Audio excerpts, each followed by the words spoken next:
Hello students, it's our worksheet number 5, mathematics worksheet number 5, scheduled to be done on 6th October 2020 for class 6th. Students, you have to write down your name, your class teacher name, your roll number and student ID. Now it's the time to do your worksheet. To know our numbers आपका first chapter है बेटा. To know our numbers, उसी में अब हम concept करने वाले हैं कंसेप्ट ऑफ मल्टीप्लिकेशन. तो मल्टीप्लिकेशन क्या होता है बेटा? उसको रिपीटेड एडिशन भी बोलते हैं, जब हम सेम डिजिट को बार बार प्लस करते हैं. यहाँ देखिए हमें ये ब्लॉक्स दिए गए हैं. ये 3 3 3 है. 3 कितनी बार है? 3 + 3 + 3 + 3 प्लीज बार बार प्लस करेंगे. 3 3 इस तरह से बार बार 3 प्लस करेंगे. या फिर हम 3 जो हमारा एक ब्लॉक में है उस 3 के साथ हमने कितनी बार है, हाउ मैनी टाइम्स, जो डिजिट है और वो कितनी टाइम्स है उससे अगर मल्टीप्लाई कर दिया तो वही आंसर है. यहाँ देखिए ये 5 और कितने टाइम्स है? 3 टाइम्स. दोनों ही सेम है. देखिए 3 × 5 होगा तो इसका मतलब क्या है कि जो 3 टाइम्स 5 है हमारे पास, 5 × 3 है तो 5 टाइम्स 3 है हमारे पास. दोनों का आंसर क्या है? 15. तो इससे हमें क्या पता चलता है कि हम आगे या पीछे भी डिजिट को करेंगे, आंसर हमारा मल्टीप्लिकेशन में सेम आता है. अब आप देखिए ये क्या हो गया, ये हमें बताता है कि कितना टाइम्स हमें कौन सा नंबर ऐड करना है. ये नंबर है, कौन सा नंबर रिपीटेडली ऐड हो रहा है, और आगे है नंबर ऑफ टाइम्स. अब देखिए नेक्स्ट जो हमारा है, व्हाट इज़ मल्टीप्लिकेशन. तो मल्टीप्लिकेशन क्या होता है बेटा? मल्टीप्लिकेशन है रिपीटेड एडिशन. उसी को हम प्रोडक्ट, बाय, टाइम्स, मल्टीप्लाई इन नामों से भी जानते हैं. Some interesting facts about multiplication. If any number is multiplied by 0 the product is always 0.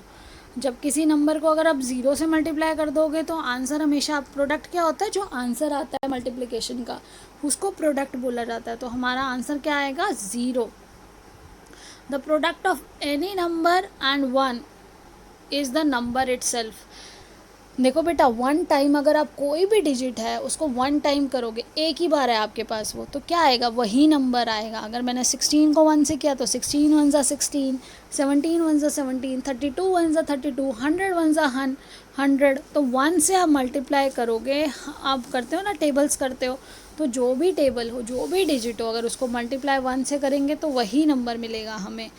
आप देखिए, to multiply a number by 10, 100, 1000 etcetera we put same number of zeros on the right hand side. अब हम क्या करते हैं, अगर हम 23 को 10 से मल्टीप्लाई करेंगे तो कितनी ज़ीरोज़ थी यहाँ पे? 1, तो 1 ज़ीरो लगा देंगे उस नंबर के राइट हैंड साइड पे. ऐसे ही 456 को 100 से मल्टीप्लाई करेंगे तो कितनी ज़ीरो? 2 ज़ीरोज़ लगा देंगे राइट साइड पे. फिर 738 को 1000 से मल्टीप्लाई करेंगे तो कितनी ज़ीरोज़ हैं? 3. इसी तरह से डिजिट की राइट साइड पे 3 ज़ीरोज़ लगा देंगे. तो आप जितने ज़ीरो वाली डिजिट से मल्टीप्लाई कर रहे हैं उतने ही ज़ीरोज़ हमें उसके राइट साइड में लगाने हैं.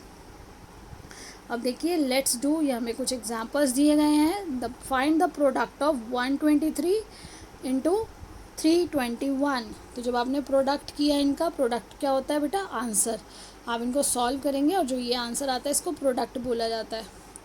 तो पहले हमें क्या इस नंबर से मल्टीप्लाई करना है. 1 3 = 3, 1 2 = 2, 1 1 = 1. तो 123 सेम नंबर आ गया 1 से मल्टीप्लाई करते ही. अब हम यहाँ करेंगे क्या, यहाँ ज़ीरो लगाया है और कुछ बच्चों ने सीखा हुआ होगा क्रॉस लगाना. तो क्रॉस लगाएं या ज़ीरो लगाएं, सेम बात है. आप क्रॉस भी लगा सकते हैं और ज़ीरो भी लगा सकते हैं. इसका मतलब यही है कि यहाँ पर हमारे पास कोई नंबर नहीं है. तो जैसा आपके लिए इजी है आप वैसा कर सकते हैं. अब देखिए 2 से मल्टीप्लाई किया, 2 3 = 6. इसके बाद देखिए 2 2 = 4, 2 1 = 2. तो ये हमने 2 से मल्टीप्लाई करके, जब 123 को 2 से मल्टीप्लाई किया तो ये आंसर आया और ये हमारा क्रॉस है. इसी तरह से अब क्योंकि ये 10th प्लेस थी तो 10th प्लेस पे आप एक बार ज़ीरो लिखा. अब हम 100 प्लेस से कर रहे हैं तो 2 टाइम्स हमारा ज़ीरो. देन 100 में कितने ज़ीरोज़ होते हैं? 2 ज़ीरोज़ होते हैं. और 10 में कितने होते हैं? 1 ज़ीरो होते हैं. तो 1 प्लेस पे ज़ीरो लगाया. अब यहाँ देखिए 3 से किया 123 को, तो 3 3 = 9, 3 2 = 6, 3 1 = 3. तो इस तरह से ये आ गया. अब हम इसे ऐड करेंगे. 3 नीचे ज़ीरोज़ हैं तो 3 आएगा। फिर हमने इसके बाद 2 एंड 6 8, फिर 1 एंड 9 10 एंड 4 14, 1 कैरिड। अब यहाँ क्या है 6 और 2 8 और 1 यहाँ पे, तो हो गया 9, 9 आ गया आपका, और यहाँ 3 के साथ कुछ और नहीं है तो 3। तो इस तरह से आपने ये मल्टीप्लिकेशन करना है। और मैं जानती हूँ कि आप सभी बच्चे मल्टीप्लिकेशन पहले से जानते भी हैं, ये आपको फिर से रिवाइज़ करवाया जा रहा है। अब देखिए अगला क्वेश्चन है, इसको बोला जाता है वर्ड प्रॉब्लम। तो बेटा वर्ड प्रॉब्लम को समझना बहुत ज़रूरी होता है।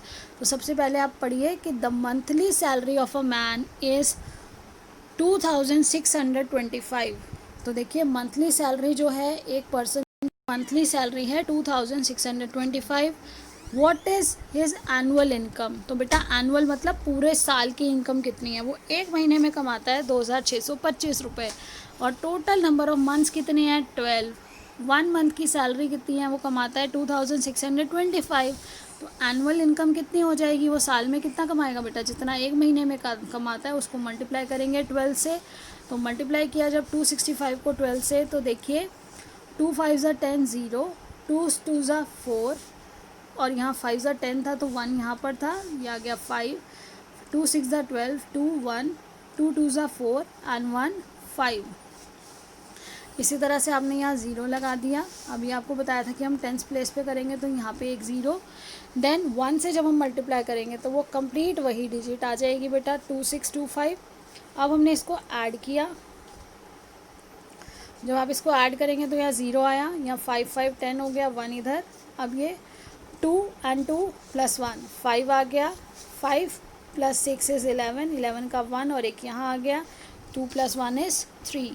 तो इस तरह से आपने मल्टीप्लिकेशन को, अब बेटा यहाँ पे क्या लिखा आपने, देयरफॉर, आपको आंसर ज़रूर लिखना है इस तरह से, therefore annual income of man is ₹31,500।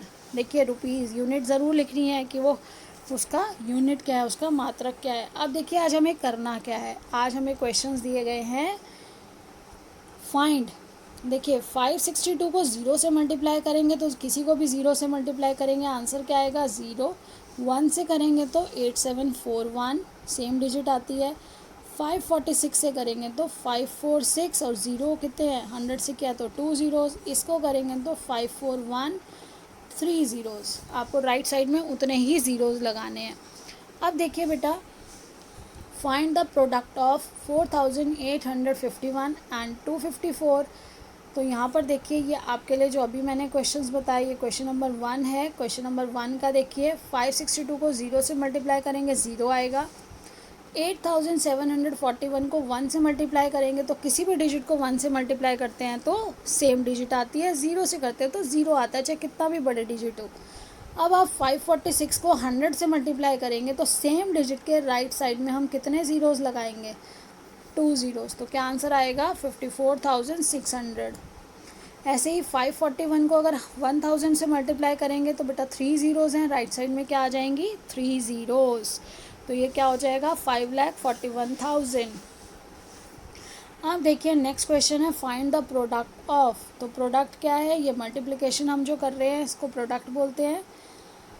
तो ये देखिए 4851 इस तरह से आपने लिखा, 254 लिखा। हमेशा कॉलम्स में लिखिए बेटा, जब आप कॉलम्स में लिखेंगे तो आपको करना ईजी रहेगा और आपकी गलतियाँ नहीं होंगी। तो 4 1 ज़ा 4, 4 5 ज़ा 20, 0 आया, यहाँ 2 आ गया। अब देखिए 4 8 ज़ा 32, 32 + 2 इज़ 34, 4 आया और यहाँ 3, 4 4 ज़ा 16, 16 + 3 इज़ 19। इस तरह से आपने कर दिया 4 से मल्टीप्लाई। यहाँ पर आप 0 भी लिख सकते हैं इस तरह से, 10th प्लेस से कर रहे हैं तो 1 ज़ीरो और 100 प्लेस से करेंगे तो 2 ज़ीरोज़, या फिर क्रॉस भी लगा सकते हैं। जो बच्चों के लिए इजी हो वो उस तरह से कर सकते हैं, आपके लिए जो इजी है। अब देखिए 5 से किया, 5 1 ज़ा 5, 5 5 ज़ा 25 का 5, फिर 2, 5 8 ज़ा 40, 40 + 2 इज़ 42। आपका यहाँ आया 4, 5 4 ज़ा 20, 20 और 4 प्लस करेंगे तो आएगा बेटा 24। तो इस तरह से आपका यहाँ तक हो गया। अब हमें करना है 2 से। तो 100 प्लेस है, यहाँ पर आपके 0 कितने हो गए 2, या फिर ये 2 क्रॉस कुछ भी लगा सकते हैं आप। अब देखिए 2 से जब किया 2 1 ज़ा 2, 2 5 ज़ा 10, तो ये 0 1, 2 8 ज़ा 16, 16 एंड 1 इज़ 17, 1, 2 4 ज़ा 8, 8 और 1 कितना हो जाएगा बेटा 9। अब हम इन सबको प्लस करेंगे तो ये तो आ गया 4, यहाँ पे आ गया 5 और कुछ नहीं है ऊपर नीचे तो आ गया 5, देन 4 + 5 इज़ 9, 9 और 2 कितना हो जाएगा 11, यहाँ 1, उसके बाद देखिए 9 + 1 इज़ 10, 10 और 2 कितना हो जाएंगे 12, आपका यहाँ पे 1 आ गया, फिर 1 और 1 2, 2 + 4 इज़ 6, 6 और 7 कितने हो जाएंगे 13, यहाँ पे आ गया 1, अब 9 + 1 इज़ 10, 10 + 2 इज़ 12। तो आप देखिए इस तरह से आप मल्टीप्लाई करेंगे तो आपको पूरा समझ आ जाएगा। अब नेक्स्ट क्वेश्चन देखिए बेटा, नेक्स्ट क्वेश्चन क्या है, अ box contains 480 packets of, a box contain 480 packets of biscuits. तो यहाँ 480 पैकेट्स ऑफ बिस्किट्स है एक बॉक्स में, ईच पैकेट हैज़ 12 बिस्किट्स। अब उसमें एक बॉक्स, एक डब्बे के अंदर 480 पैकेट है बिस्किट के, और एक पैकेट, हर एक पैकेट में 12 बिस्किट्स हैं। हमें बताना है टोटल नंबर ऑफ बिस्किट कितने हैं उस पूरे बॉक्स में। तो बेटा कैसे निकालेंगे, देखिए टोटल नंबर ऑफ पैकेट्स। अब यहाँ देखिए हमारे टोटल नंबर ऑफ पैकेट्स कितने हैं, हमारे टोटल नंबर ऑफ पैकेट्स हैं 480 एक बॉक्स में, इन अ बॉक्स। अब number of biscuit, her packet में कितने बिस्किट हैं 12। अब हमें निकालना है टोटल उस बॉक्स में कितने बिस्किट्स हैं। तो टोटल नंबर ऑफ बिस्किट्स कैसे निकलेगा बेटा, टोटल नंबर ऑफ बिस्किट निकालने के लिए आप 480 को मल्टीप्लाई कर दोगे 12 से।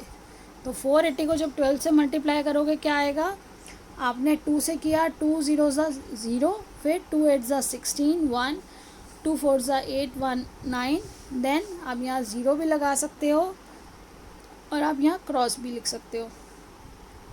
अब 1 से किया तो 1 से करने से सेम डिजिट आएगी 480। अब हमने क्या कर दिया प्लस 0, देन 6, 9 और 8 कितना हो जाएगा 17, यहाँ 1, 4 + 1 इज़ 5। तो इस तरह से आपके क्या आ जाएंगे, total number of biscuits in one box, in a box आपके आ जाएंगे 5760 बिस्किट्स। तो देखिए इस तरह से ही आपको बाकी क्वेश्चंस भी अपनी बुक में से सॉल्व करने हैं। और I hope you enjoyed the worksheet. So keep learning, stay blessed and stay safe. Do the practice exercises, practice questions from your NCERT book. So goodbye.